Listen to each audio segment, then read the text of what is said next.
So something I find really interesting to look at is the population map of each state. This is Michigan, which is the 10th most populated state with a little over 10 million residents. But something you'll notice looking at this map right away is that almost everybody in Michigan seems to live in this southern tier portion of the state. 46% of Michiganders live in just these 6 counties in Metro Detroit. So you got Wayne County, Oakland County, Macomb County, and then you have Washtenaw County. So that's Ann Arbor right there, home of UMich.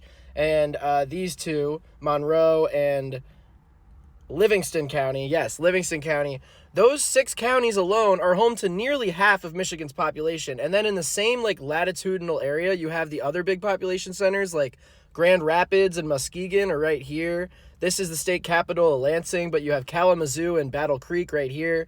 These are the tri-cities of Saginaw, Bay City, and Midland, and then Flint is right here.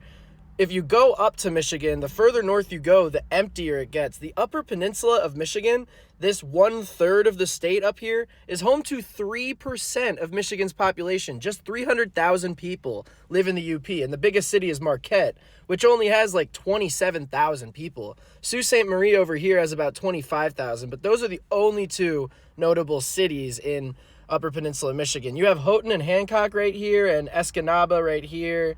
You have Iron Mountain right here and Ironwood way over here. But these cities don't even crack 20K. And then if you go to the northern tier of the lower peninsula of Michigan, so anything above this line right here, that's only 5% of the state in that part of the lower peninsula. And the only cities you'll really see are Alpena and Traverse City. So 8% of Michigan lives above this line, and 92% of Michigan lives below it, with almost half of the state living just in Metro Detroit alone. It's really interesting to see this. This can largely be blamed on the fact that winters, the further north you go, are just so brutal. They're so harsh.